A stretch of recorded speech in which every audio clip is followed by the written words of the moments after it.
on my own research, but kind of more present a sort of general view of things. So I want to argue for a view of understanding diverse language structures from the perspective of convergent evolution. Convergent evolution is familiar from biology. It's the independent appearance of similar features in different lineages, creating analogous structures due to analogous functions. So we have insect-eating animals with a sticky tongue in different continents, and perhaps best known example of convergent evolution is wings of insects, pterosaurs, birds, and bats that arose independently in these different lineages. Now, convergent evolution is also found in cultures. This is something we don't talk about so often. So we have houses with roofs, doors, and windows around the world.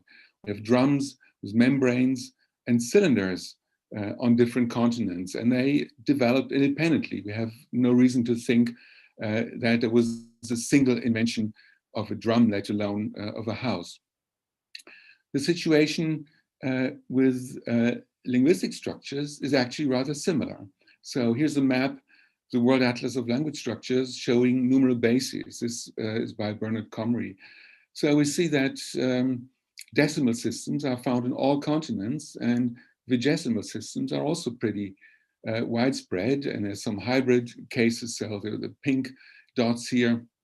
So it's pretty clear that these different types of numeral systems arose independently in different lineages, in different families for functional reasons. Obviously, decimal systems are widespread because we have 10 fingers, and vigesimal systems if we count the toes as well.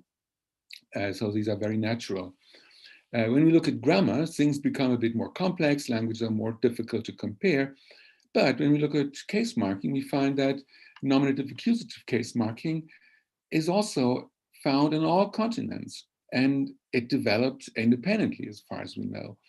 Ergative absolutive, for some time, this was quite puzzling to linguists, but now we know that ergative absolutive systems are also found on most continents. They're absent from Africa, but they developed independently. So the way this happened must have been by convergent evolution, because there's good functional reasons. The tripartite systems that are also found on this map here are quite rare. They're not so functionally adapted. So we have convergent evolution in biology, culture, and languages are part of culture. And what they all share is that in these cases, structures can be explained by functions because of an earlier process of adaptation that's familiar from biological evolution. I also talked about this last June in my Abraline talk, where I focused more on the adaptation aspect. So today I want to give two simple examples from different domains of language structure: vowel systems and differential object marking. Vowel systems, that's a really straightforward example relevant for spoken languages. So spoken languages overwhelmingly favor symmetric systems. So Japanese has a simple 5-vowel system, classical Arabic 3-vowel system, also symmetric and kind of triangular. Cebuano, very similar system. In Vietnamese, there are more vowels, but it's also symmetric. And Lakota, again, a few more options, but again, a symmetric triangular system. So what's the explanation?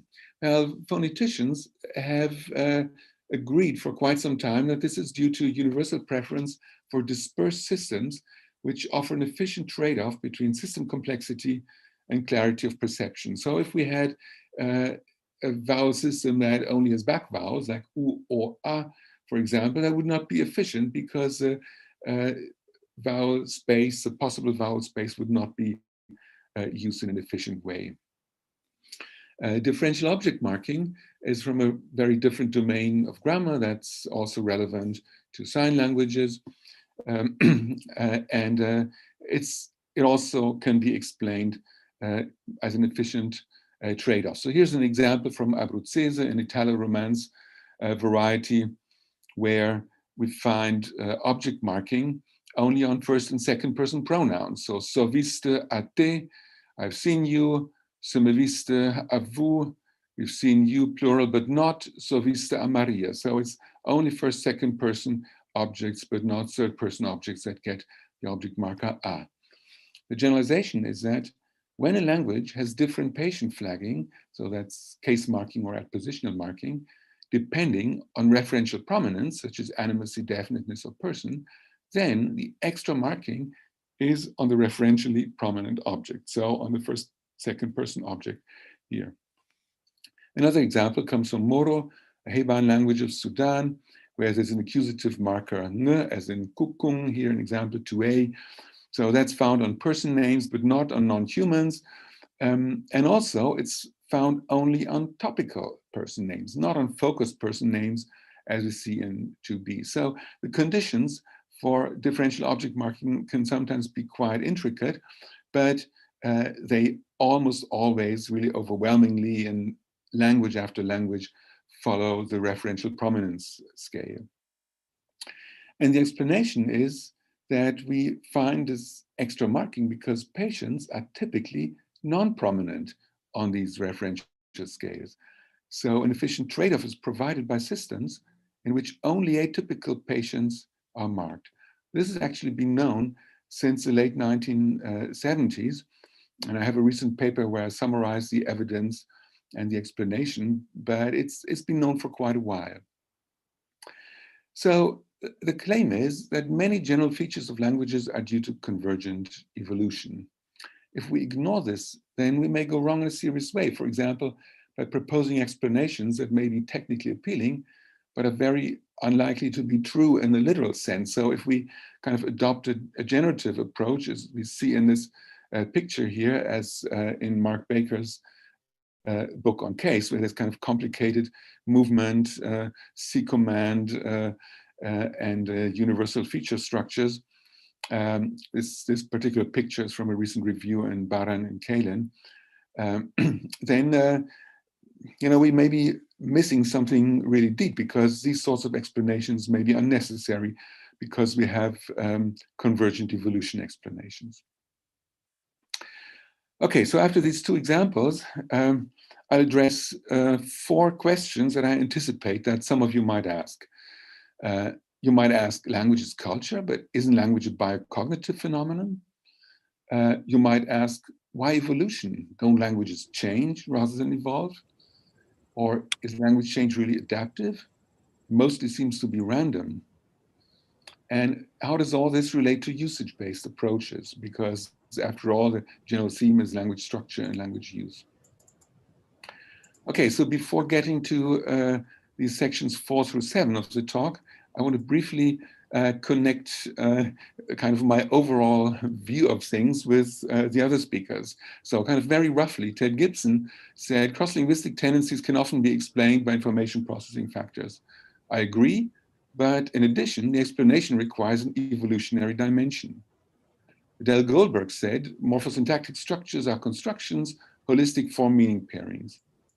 I agree, but whether they're conventional matters more than whether they're learned for explaining diverse language structures. David Adger said, morphosyntactic structures are abstract and the capacity for structure building must be innate. Well, maybe, I don't disagree, I'm a bit agnostic there. But in general, it's unclear whether many general tendencies are due to domain-specific innate structures. Actually, I find that quite doubtful. And from Dagmar Divjak, well, linguistics should be usage-based. Yes, but theories of learning do not necessarily help us understand language structures. I think the evolutionary theories are just as important. Okay, so let's get to the first question, language is culture. So here I want to argue that indeed, a language is a system of cultural or social conventions or norms.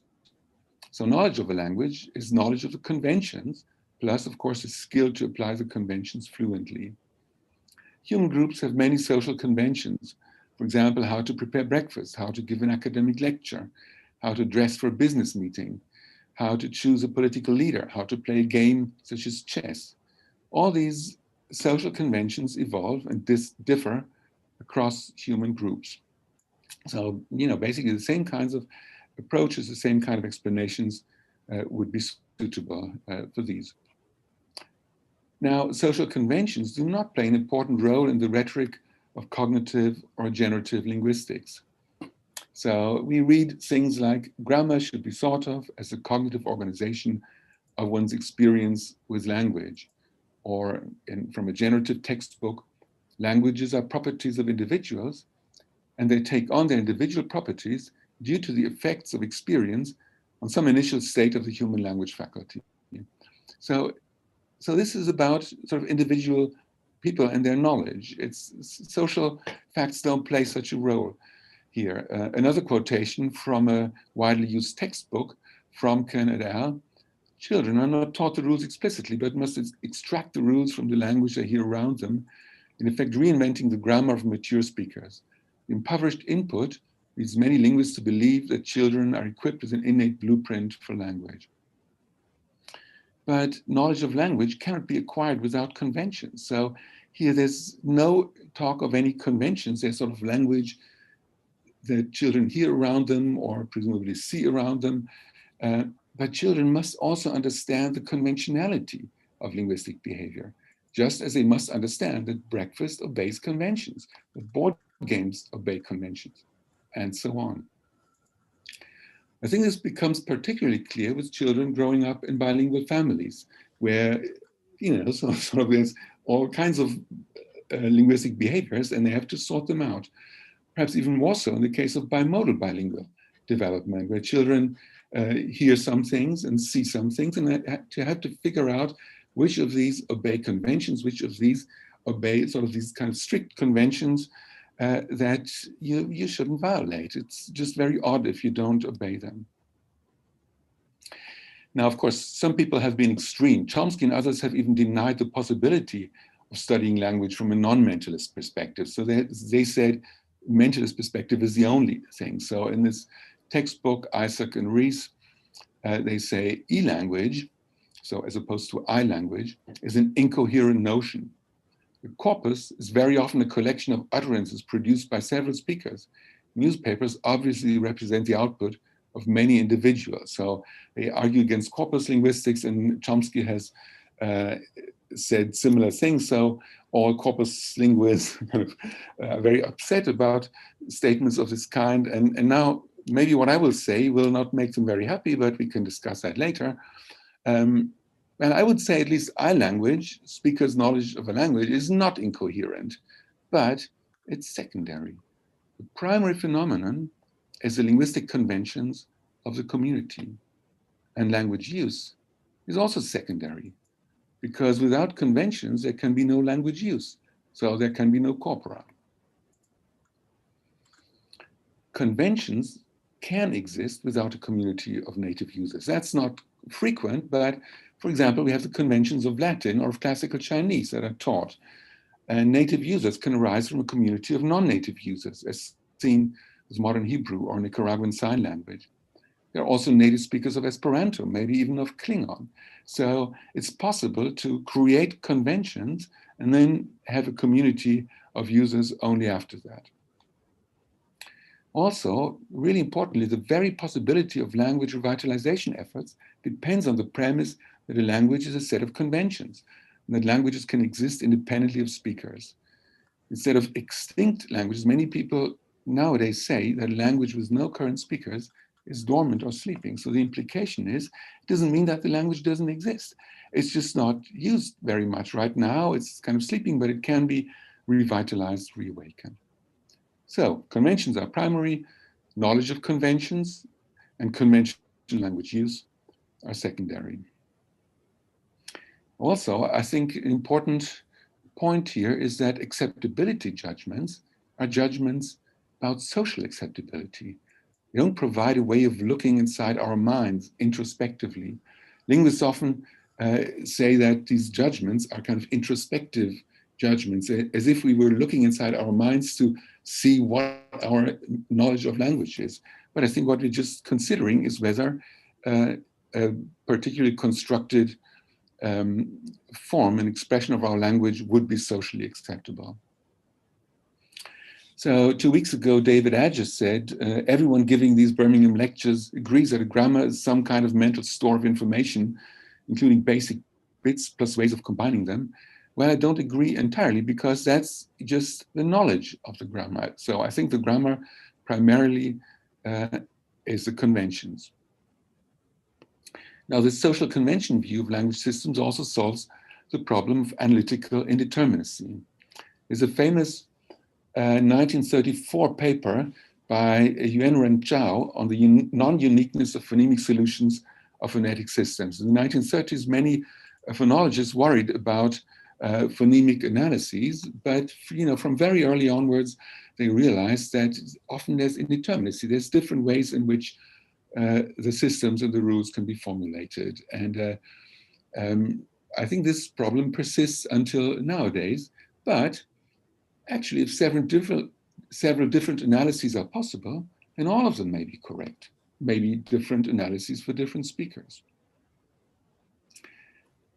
Cultural evolutionary explanations are unaffected by this problem. Which procedures we use to construct our outputs does not matter. Some speakers may opt for rule application, others for retrieval from memory. So, for example, I speak English as an additional language. So, maybe my knowledge of English is stored somewhere else in my brain from native speakers. Who knows? There's all kinds of theories and ideas about bilingualism, different kinds of bilingualism. But I trust that most of you understand what I say, because I mostly obey the usual conventions of English. Let's take just a concrete example after all these abstract statements, again involving differential object marking, because I talked about that at the beginning. So this time it's from Spanish. So it's very familiar. I saw the house in Spanish is vi la casa without an object marker. I saw the girl is vi a la niña.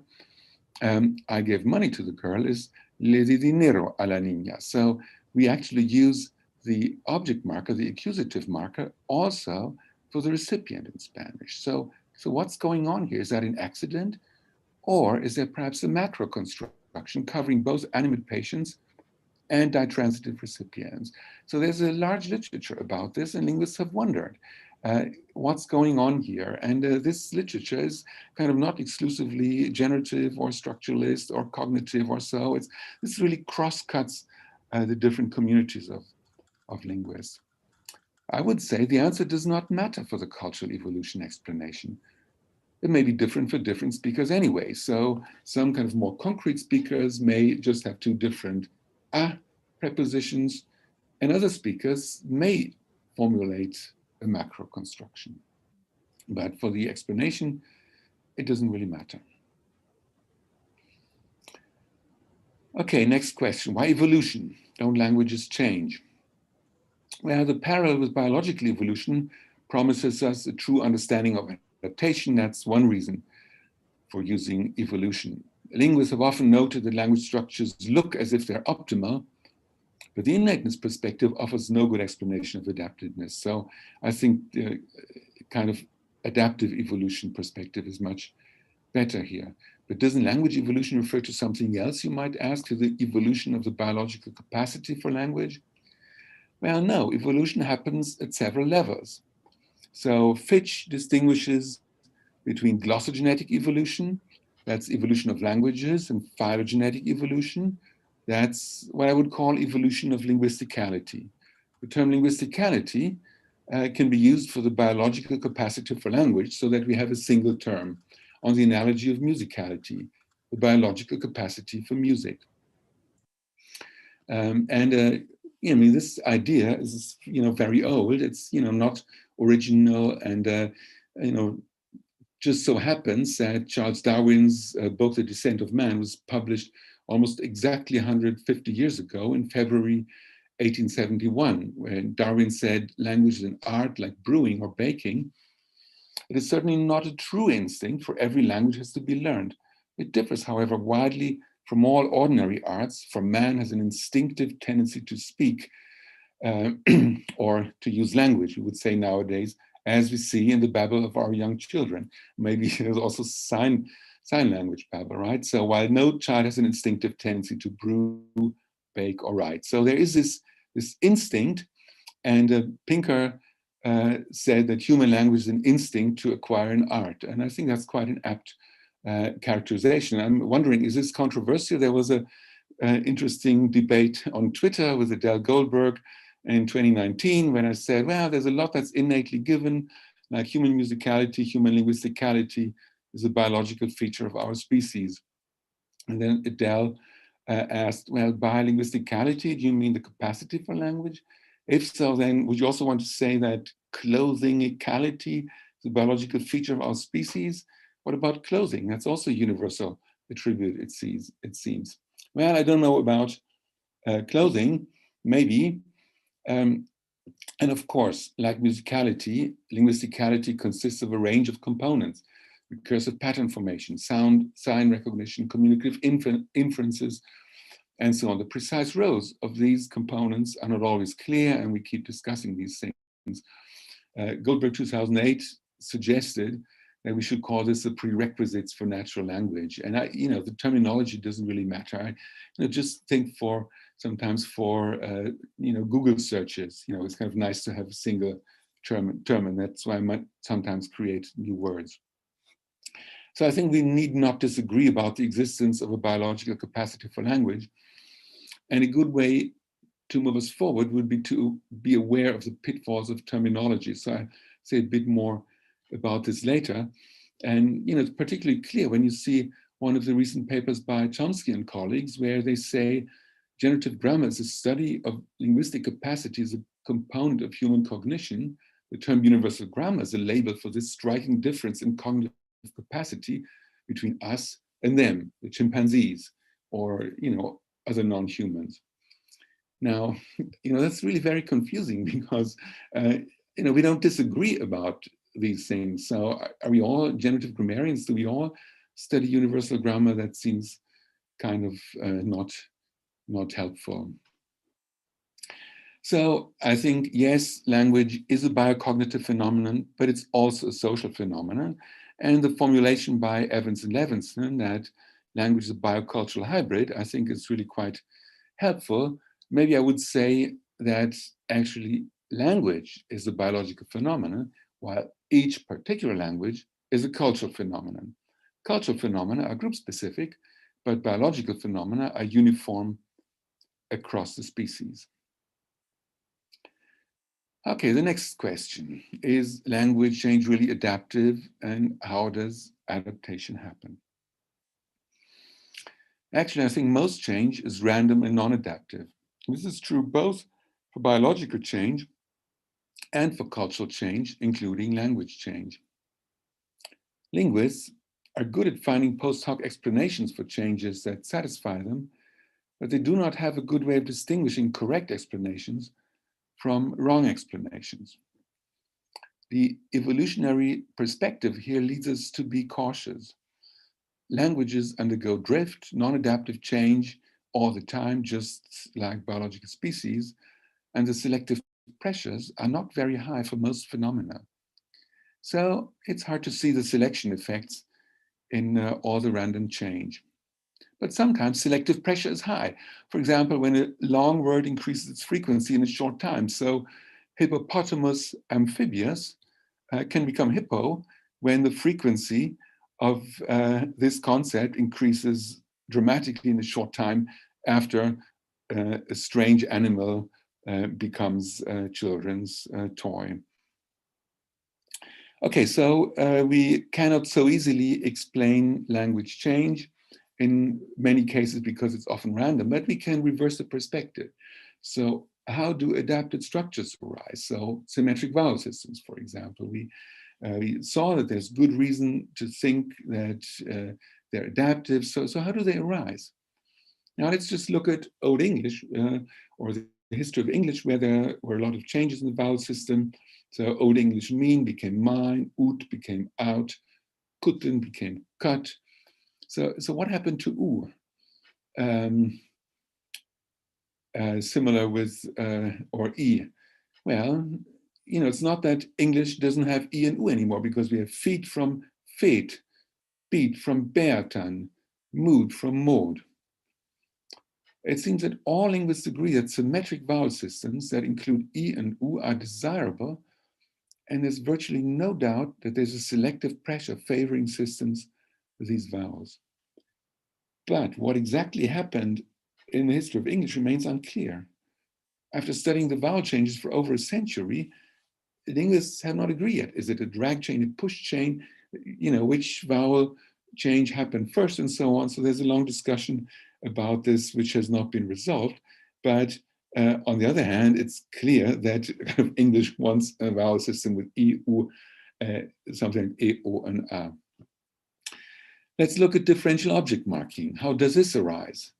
Well, again, it's pretty diverse. Spanish a comes from the Latin preposition ad for allative or dative.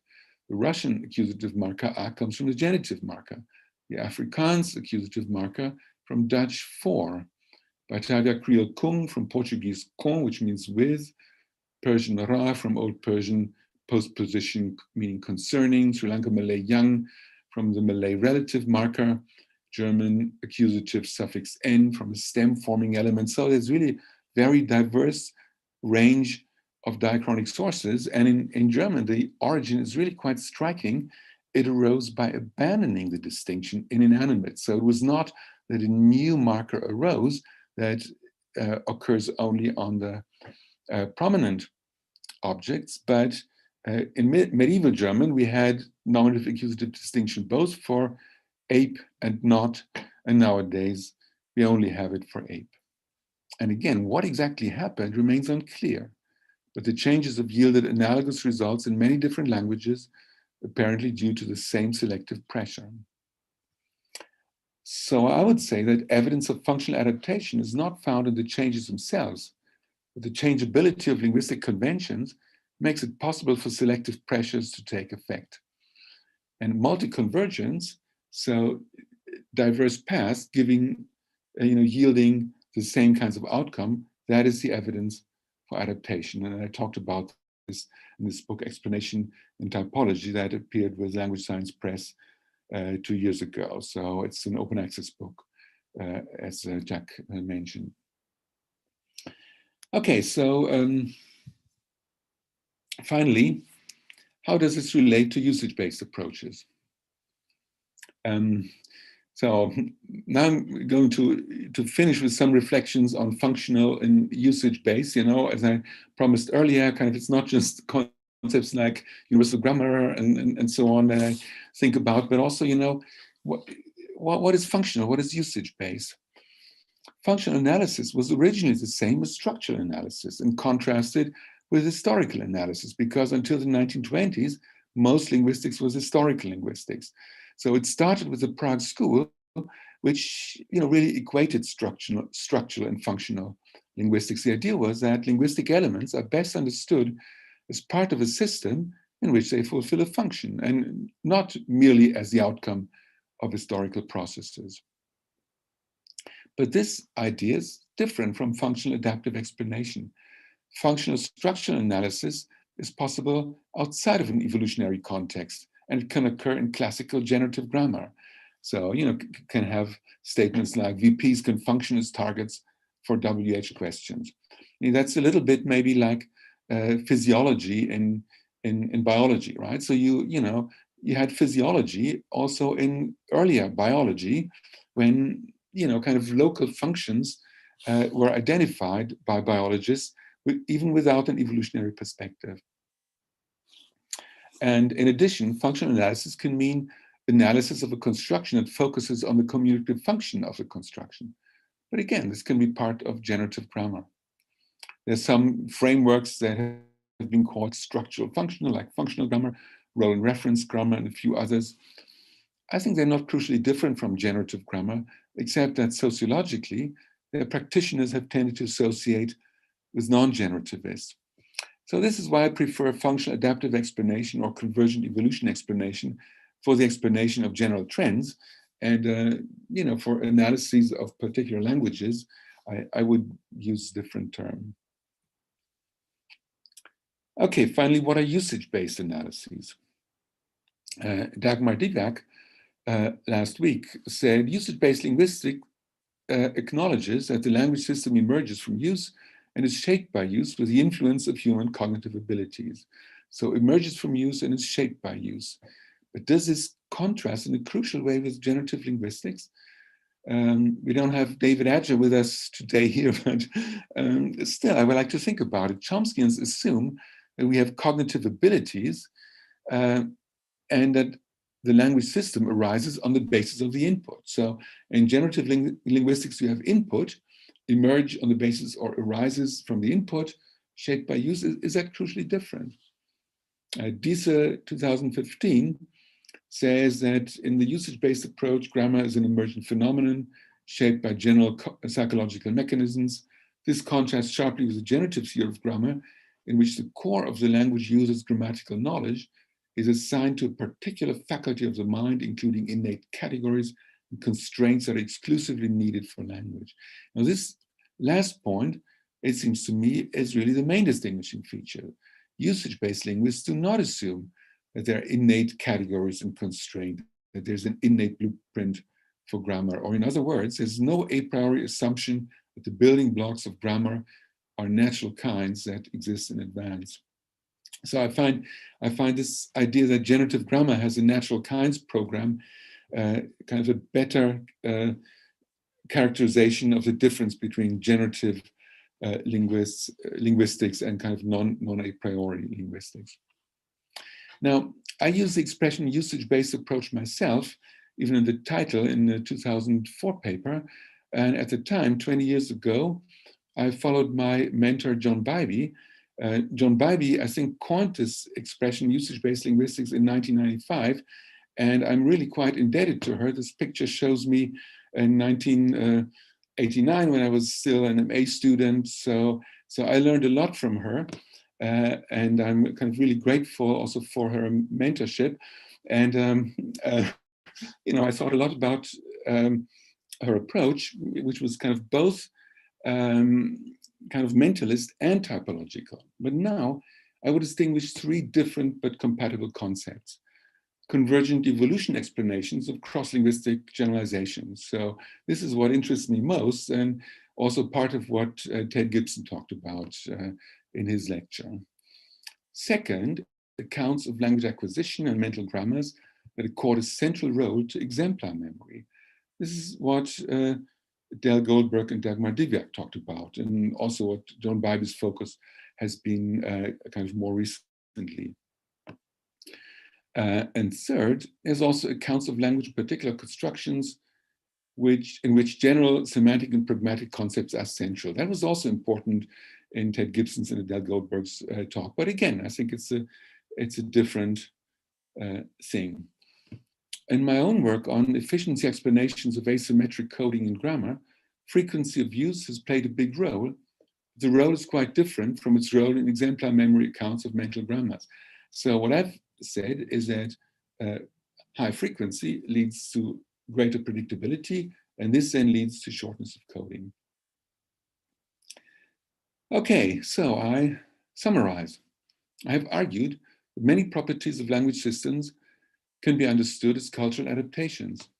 Language systems are primarily systems of social conventions.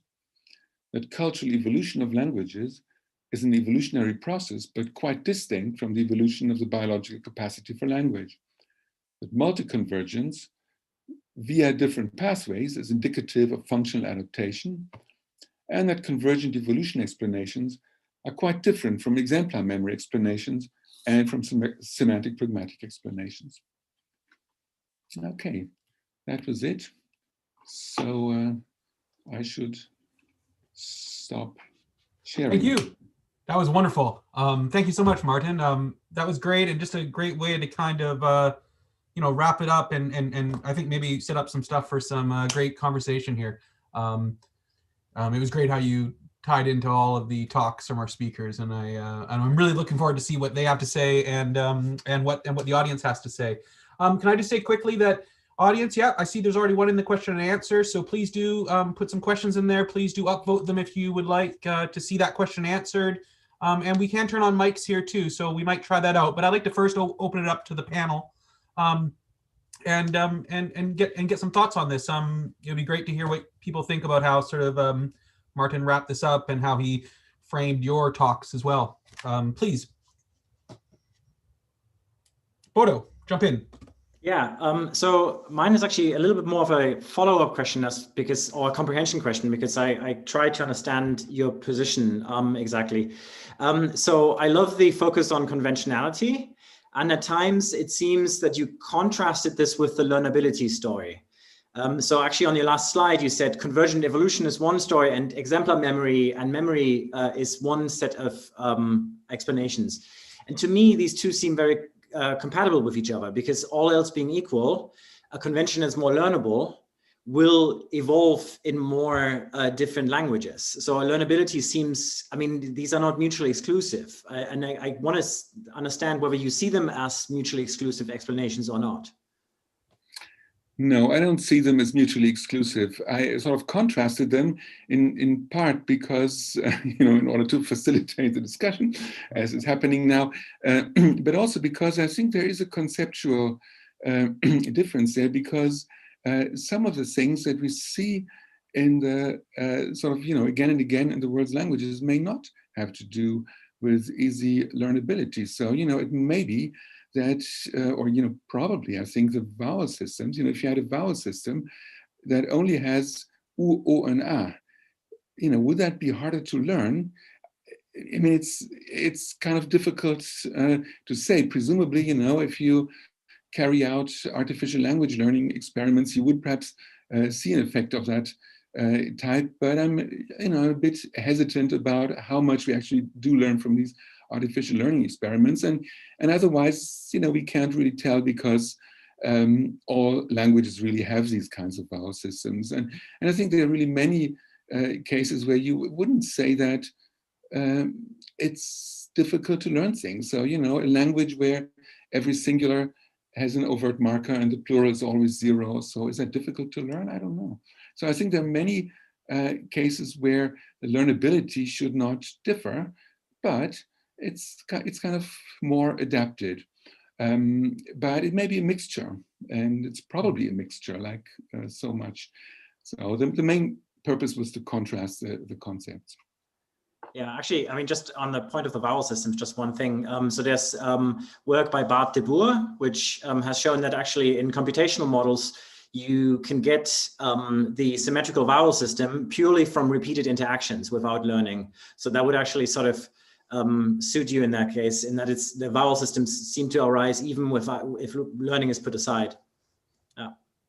Yeah, not just symmetrical, right? But also replicating the typological distribution of the vowel systems, I think, was the finding. Adele, do you want to jump in? Yeah, so I enjoyed the talk tremendously, and I found myself nodding in agreement through really all of it. I agree with you. I don't think that whether or not something is learnable is such an important factor. Obviously, every existing language is learnable. So if children have trouble learning it, they'll get over it. Somebody learned it, clearly. But I think, so for me, the emphasis on learning is more as a implicit counter to the idea that it would have to be innate, that it's unlearned. So it's really just proof that it can be learned. And I think you were, you kind of have a generous reading, I think, of some of the distinction between universal grammar and usage-based work. So, it's true that everyone recognizes that usage matters, that the input matters. Of course, it has to matter. Everybody knows languages differ, but the question is how much is based on usage, I think. And it goes back to the question of how much is innate. So, like a lot of my work, I like to look at all the intricacies and the differences across languages a lot, because that's evidence that you don't have this monolithic innate structure. But when you're looking for universal tendencies, the way you are, which is also important, and the way Ted does, then you want to look for these functional adaptive explanations. I totally agree. Right, yeah, so there's really no contradiction there at all. It's, I think to some extent the discussions we're having sort of hark back to the history of our field in the 1960s and 1970s. Many psychologists at the time, I heard this from Mike Tomasello, they were quite excited by the proposal that there's kind of all this grammatical stuff that's innate, and that seemed interesting in the 60s and 70s, and it also inspired some typological work in the Principles and Parameters period in the 80s and 90s, as Ted Gibson mentioned. I was always agnostic about these innateness claims, and I found that for typology they weren't really supported, because there's so much that either innateness doesn't help us at all, or functional explanations are kind of pretty straightforward, or become more and more plausible as we look for more things. Now, still, the question of what we have in our heads and how we learn this is still an important question. I'm just not pursuing it. And, people like Adele and Dagmar and so are pursuing it. And these are, orthogonal to some extent, but they kind of seem to be sort of similarly opposed to something else, because Chomsky is sort of still with us somehow. But otherwise, I try to keep these different questions apart, and kind of, try to question our concepts and so on. Thank you. Would anyone else like to jump in on that point? I can take one. I can take one here from the floor. I mean, we have a question here from Mark Dingamansa. Thanks for this, Martin. You argue that some widespread features found in unrelated languages may be explained by convergent cultural evolution. You contrasted this with, for instance, Baker's proposal, which you called more complex or even too complex. What metric of complexity are you using for this? More generally, though I am on the record as a proponent of convergent cultural evolution, one worry might be that it invites just so stories that have intuitive appeal, but no clear metrics to judge them. What kind of evidence and mechanisms do we need to posit to make such explanations as robust as possible? Yeah, very good question. So I should acknowledge that Mark Dingamansa is one of the first linguists who kind of applied this concept of convergent cultural evolution in the paper about conversational repair. So that was part of the inspiration for my thinking. And yes, it's really a very good question. So, how do we know that these evolutionary explanations are not simply just so stories?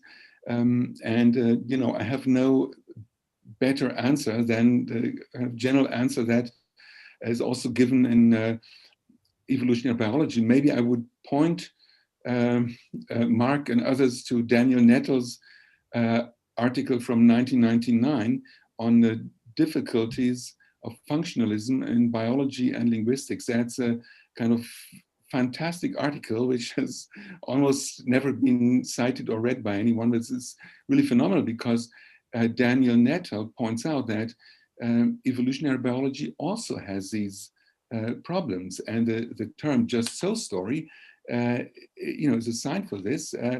Evolutionary biologists have pointed out that some of the things that biologists say, may not be very well supported. And, personally, I fear that some of the things that people have said about the evolution of linguisticality, of the biological capacity for language, are just so stories, because this is something that happened too rarely. So, too few species had a language capacity evolve. With musicality, it's a bit better, because, birds have musicality, quite like humans, actually.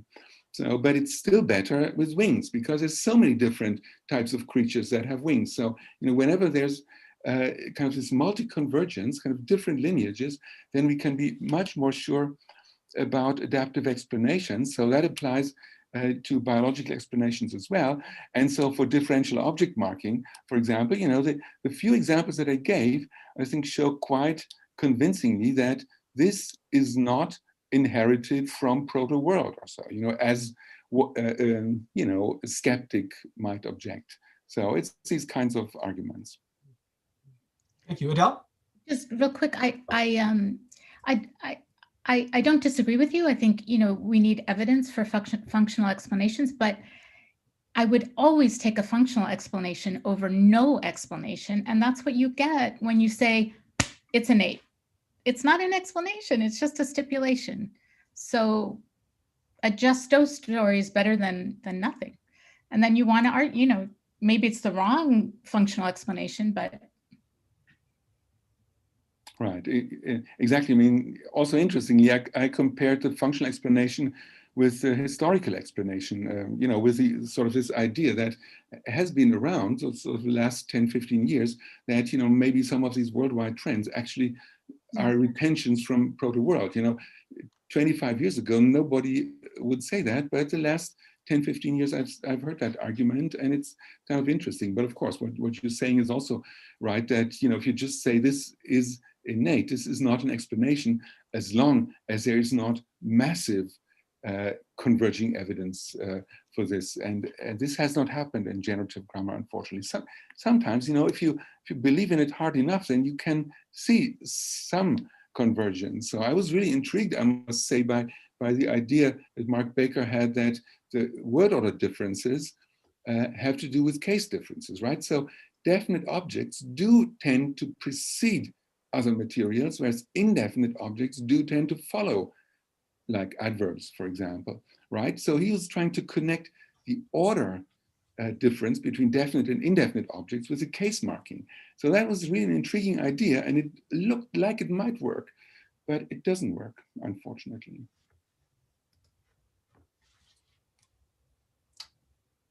Ted, and then Jeanette, thank you. Hi, Martin, that was lovely. I also agree with the whole approach, as you might not be surprised to find, because I think we're kind of thinking about language in the same way, with just different backgrounds, I think. And so I share your biases. I have a very strong functional, and I think most people here, I have very strong functional non-innate bias, thinking most of these things are learned and are functional in some way. But I also want to be really careful about what we think is true, what we really believe. And so you said a couple of times the things we know these, we knew this back in the 70s, we knew this in the 80s, and I'm sort of dubious that we knew some of the things you said that we knew in the 80s and 70s, as opposed to they were good proposals, which seemed plausible at the time. And now, as we get more quantitative evidence across more languages, we can be more confident in making inferences about what these things might mean. I mean, even in my own domains where I'm really comfortable, where I'm talking about, say, dependency length minimization, or I'm talking about why color words are, or some things like this, I think like there's a lot of things I don't even think we know there. And so I'm very worried about saying we know those things. I don't know why. Like, I think there's aspects of each of those which are functional, but aspects which I don't understand. And so I'm just a little worried about saying no. And so I think we need, I mean, you didn't sort of pitch this, but I really think we need quantitative.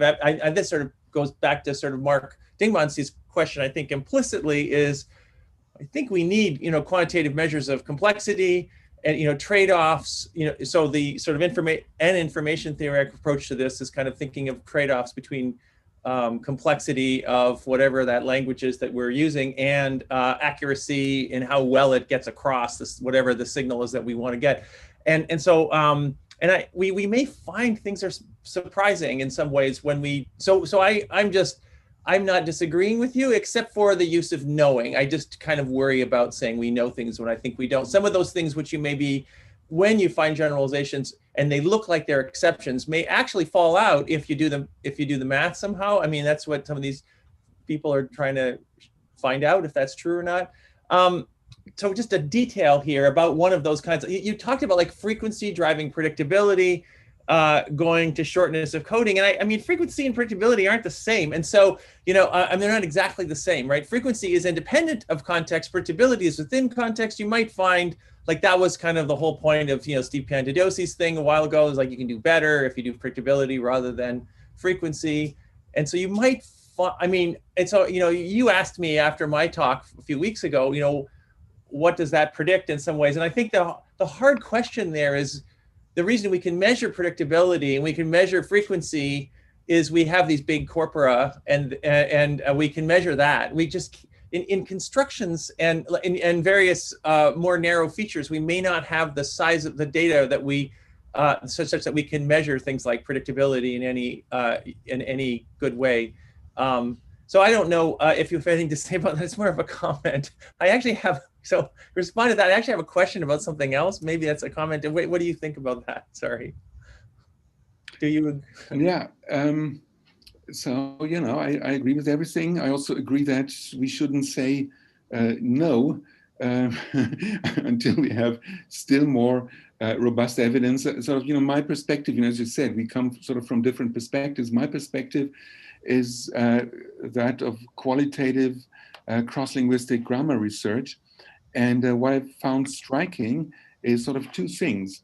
How in the 80s, it kind of first seemed that the qualitative comparative grammar research seemed to be converging as generative grammarians were getting more and more interested in cross-linguistic diversity. So they were suddenly paying attention to the sort of things that Greenberg had said. So it seemed that there might be some convergence. But then there was this drastic divergence again in the 1990s. And so how did that happen? And then I started thinking, what are the concepts? And it dawned on me that the generativists were continuing with this idea that whatever's similar across languages must be because of these innate categories. And they just didn't think in that other direction. And so, when I said we knew this in the 1970s or so, what I said was, yes, there were these proposals, and the proposals, it seems to me, have been confirmed over and over.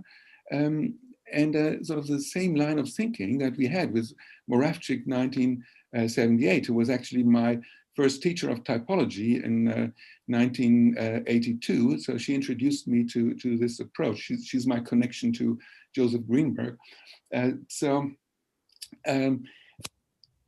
It's kind of important to me to say, look, you could have known this if you had read it, but of course, we could still be skeptical. The problem is that the kind of two different camps in comparative grammar research don't really try to address each other's claims and arguments.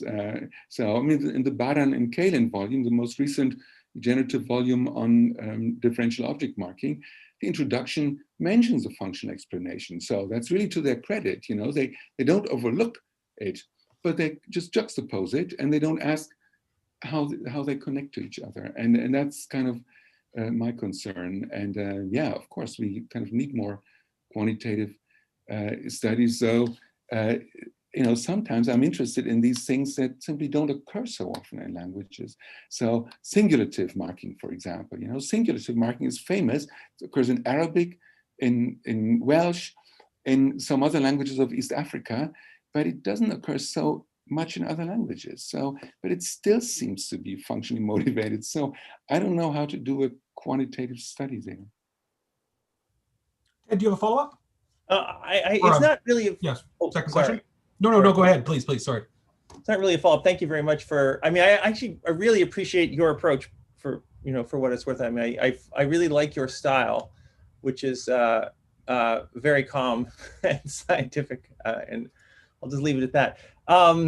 The other thing I want to ask it's a question about something you raised about the social, what you call the social convention view, and you made it sound like there was a disagreement in some literature somewhere, which I wasn't kind of aware of in some way or other. And so that was that you thought that, I would have thought no one would be surprised that you and I and each of us here have slightly different dialects of whatever languages we're speaking. And so we're speaking English, and my dialect, I'm from Canada, so maybe it's closest to Jack's in some ways, and various. I mean, who knows? Maybe it's because of where we lived, we've had slightly different exposures to different things. So I'm not surprised that I speak a different language from slightly, dialect from everyone speaking English here. And I don't think I would have thought anyone would have been surprised by that. And so what I would have thought that more, so you said that there was an issue here, is that several analyses are possible. They could all be right. And I don't think that's surprising if we speak slightly different dialects. It becomes more interesting if I'm actually entertaining multiple dialects at the same time in my own head. And if that's what you're saying, What is the evidence for that? I mean, do we have evidence? I mean, so like individual differences, sure, we all speak like, you know, so I would have thought we're trying to explain the big things first, the ones that are most common. I mean, under a, you know, stochastic probabilistic sort of model of what language is, I would have thought we tried to explain the most common things first. And so I want to know what the word orders of English. I want to know that, you know, noun phrases usually come before the verb and so on, well, subjects and so on. And that'll be true for everyone speaking English. And there's going to be all kinds of subtle dialectical differences in whatever features of language English we're interested in here. But do I have multiple dialect? I guess I could speak Canadian, and I could speak, I could know your dialect or whatever that is. But so what's the evidence for that is what I want to, or is that the claim? And what is the evidence for that? I'm not aware of that. No, the claim, no, the claim was, or the idea was that if you take a social convention view, then there's no problem if linguists cannot figure out what the system is. So, you know, it's not about speakers, you know, that have slightly different varieties, but it's about speakers that have exactly the same varieties with respect to something. Of course, you know, no two speakers are exactly the same, but with respect to many things, I'm exactly like my children, for example, right? There's, you know, they kind of learned German from me, and so, but still, my children might have a slightly different formulation with respect to some micro construction or so. You know, this sort of example, I think that the phonologists were worried about in the 1930s was what you do with English stops, as in, you know, stop. You know, when you have top, you know, clearly it's this aspirated voiceless top. But with stop, you know, it's not aspirated. So, you know, it could be that the t of stop is actually the phoneme d, which just gets devoiced after s. So when you analyze stop, is the second consonant a d or a t? So, you know, it might be that some English speakers analyze it as the same as the phoneme d and others as the phoneme t, and you don't notice it in the output. So that was what I was talking about. You know, it's the sort of thing that you don't notice when you do corpus linguistics or so. You know, it doesn't arise. But when you are a qualitative grammarian, it arises all the time because you go to conferences, you attend talks, and these talks claim they have, you know, they have evidence for a particular generalization. And then you ask yourself, well, you know, maybe different speakers have different systems. You know, how do we know? It doesn't matter. So, you know, for the social grammar, what I keep saying is basically all you need is the pedagogical grammar. You know, you don't need the most abstract, wonderful, generative or cognitive grammar analysis. All you need is a pedagogical grammar. That's what you need for typology. Thank you. Jeanette? Yeah, thanks. So following on from that a little bit, I was interested in what you were saying about when you're contrasting generative approaches to usage-based approaches, and talking about generative approaches have a priori categories and innate categories, and contrasting that with the usage-based. Another thing that I think is, for me, quite key in the usage-based approach is the fact that categories are radial and flexible with fuzzy boundaries, and I don't get that so much from generative approaches. And I was wondering how you would feel about that kind of contrast. And kind of building on that, when you were talking about kind of social conventions, like, of course, when people are being creative with language, they're playing with the boundaries of categories and shading into new categories. And I was wondering how your approach would kind of deal with that with that aspect of language play as well. So it's kind of a two-part question. Okay, so the first was about the fuzzy categories, or the prototypical or radial categories. Yeah. That was something that kind of Lakoff emphasized a lot in the 1980s. And, you know, I don't really have much to say on that. To some extent, it sort of really depends how you see things, you know. So one chapter in Lakoff's famous 87 book was about over, and he said there's one word over and it sort of branches out in a sort of radial way. But alternatively, you could say there are 17 different items over which are only diachronically related, but synchronically they're all different. So, you know, I don't really know how to argue for or to show that they're synchronically kind of the same. I mean, it's not insightful somehow, but if you replace a synchronic analysis by a diachronic analysis, then the insight might come from diachrony. So you know, at the time in '87, I was very excited by Lakoff, of course, like kind of many of us, but kind of later on, I was not so sure anymore. And you know, to some extent, I think it's a matter of what you know, of the temperament. You know, sometimes use this term of temperament. Different people have different temperaments, and maybe if your temperament is kind of to look at, you know, all this diversity within a language, then you don't become a generative linguist. If your temperament is more to kind of look at these sort of, you know, really big picture core grammar things, then you become a generative grammarian or so. But that couldn't be the difference. Actually, my temperament is more generative in that regard. But I still don't think the approach is right. So, you know, for me, this fuzziness is not such a big difference. I was thinking more of John Taylor's extension of that work, where he takes a whole range of linguistic features and looks at the radial category approach. So not just, you know, the over stuff, but, you know, phonology, intonation. I think he cuts across the whole lot. You know, I read Taylor's book you know, in the '80s, and I was really impressed by it and influenced by it. But later, you know, it seemed to me that this idea of a kind of prototype in the grammar was, you know, didn't fit well with my social convention view. So, you know, in the '80s, I was a cognitive linguist. I went to this cognitive linguistics conference in the early '90s. But then, you know, increasingly I realized that for typology, what I need is the social conventions. I don't need to know what's inside speakers' heads. And so if prototypes are what's inside speakers' heads, as Eleanor Roche claimed or showed, then are prototypes also in the speakers, in the conventions of the communities? I don't know. So the community conventions, maybe, you know, they may need a different treatment from the psychological categories in individuals. Yeah, I was thinking for me, the more interesting aspect of that theory is the boundaries and the blurs, the blurry boundaries, rather than the actual prototypes, and rather than looking for an actual prototype. The idea of prototypicality and fuzzy boundaries, for me, is like the more interesting side of it.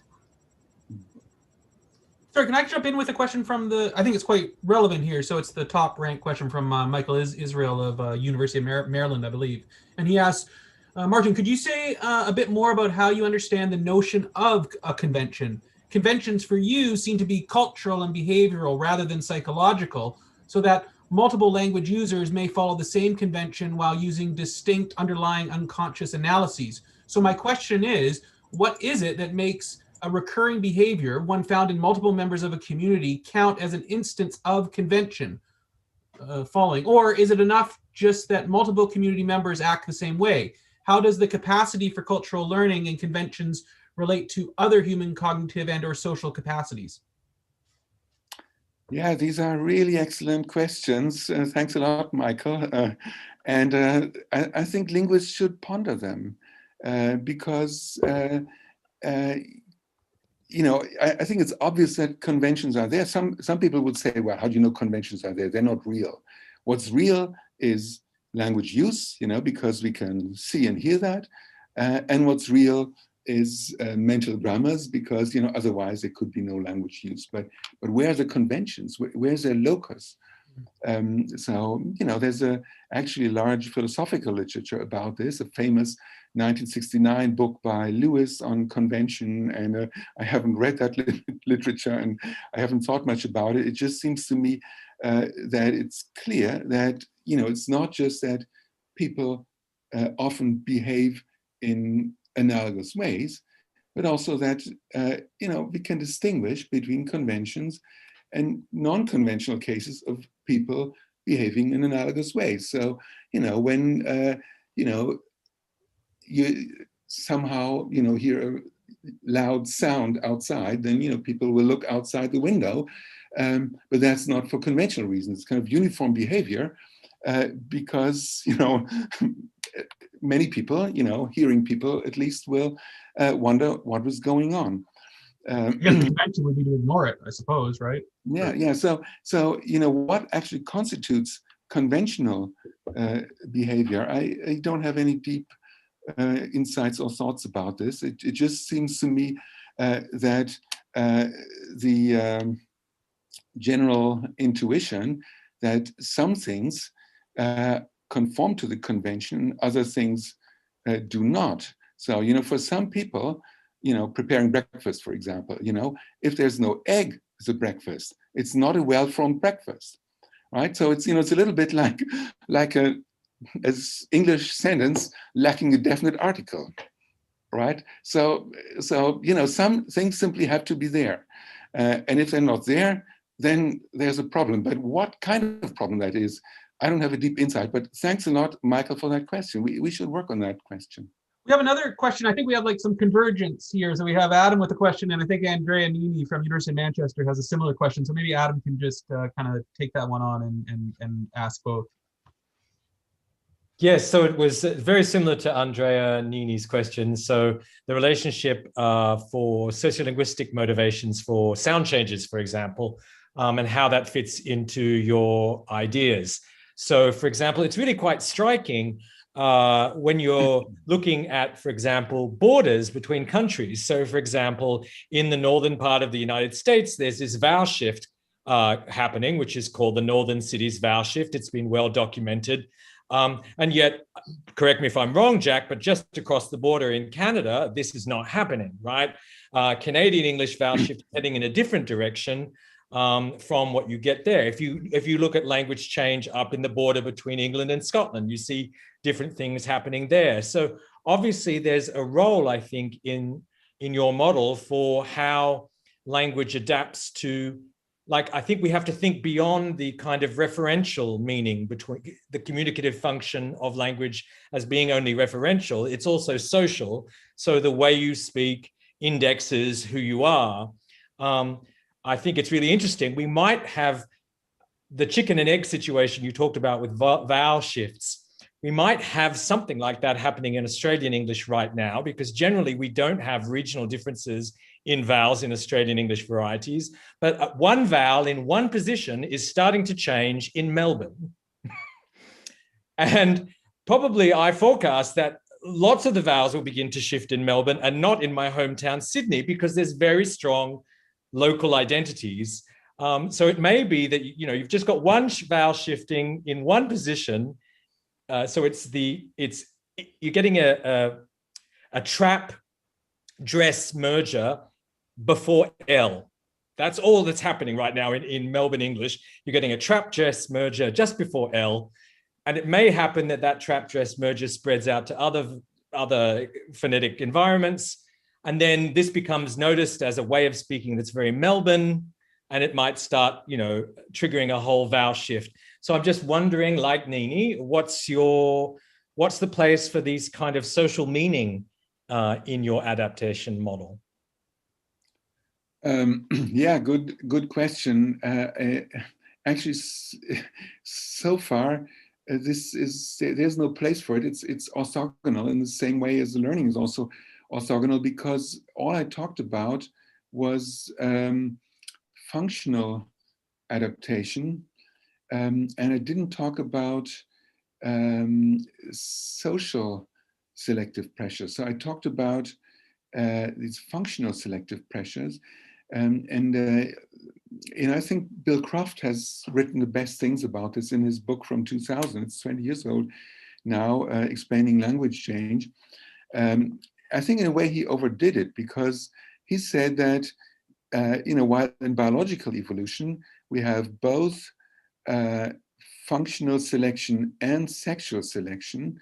In linguistic evolution, we only have the counterpart of sexual selection, namely social selection. So he said that functional selection kind of plays no role. I kind of never understood why that was the case, why that should be the case.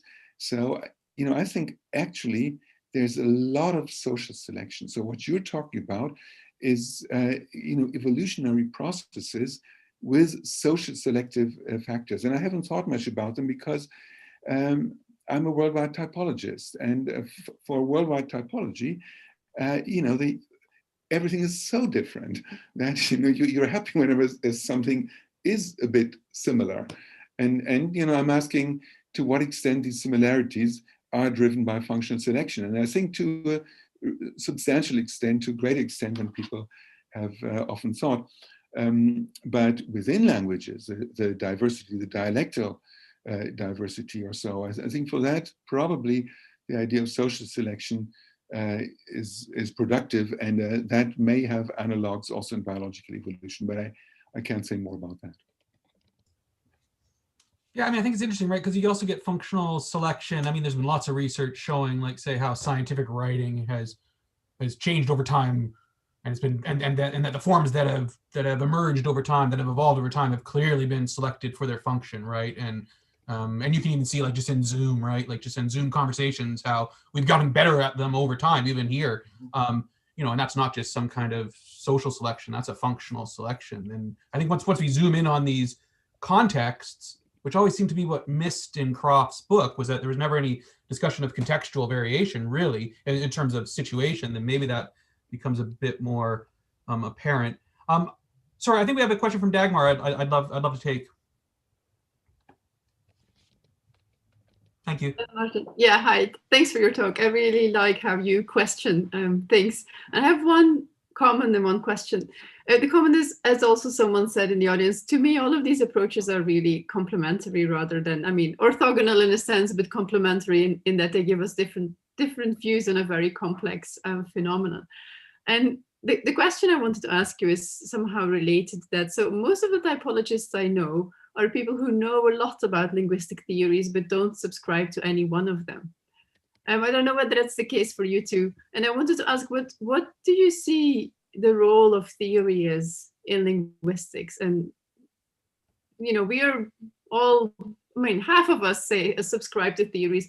We're not necessarily very good at generating hypotheses and then pursuing and testing those hypotheses and feeding back into the theory, which is what would be considered a traditional cycle. So what's your view on that? Yeah, theory, that's another of these terms. I thought about quite a bit. And actually in the 2010 paper, I was asked to contribute to a handbook on sort of, different theories. And I said, okay, this is my chance for a handbook. I write an article about framework-free theories. And then I distinguish between frameworks and theories. And I say, well, of course, we should engage in theorizing, or we have to, otherwise we're not scientists.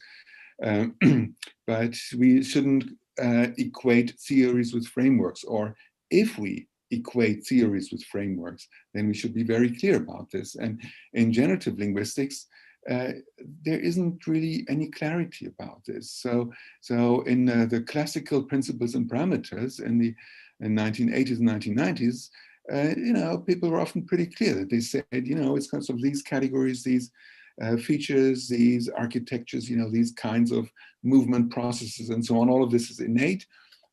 So this is a framework. You learn the framework. You thereby learn the hypotheses of what we think children already know when they start learning a language. So this innate framework idea seemed pretty coherent and not uninteresting to me at the time. But then there were also frameworks like HPSG, where there was not much clarity. So I think Ivan Sag didn't think that his proposals about how to formalize grammatical structures imply claims about what is innate or not. And my good friend and language science press partner, Stefan Müller, is sort of equally clear that he's a critic of the UG approach in generative grammar, and that he's, sees all of these things as really empirical questions. And HPSG is just a very good way of formalizing grammatical structures without any implication. So what is HPSG then? Is this a theory? Or is HPSG kind of, is it a technology, right? So, just sort of a set of concepts, of notations, and, plus also the community. HPSG is a community as well. So they're kind of different things. kind of conceptual frameworks, communities,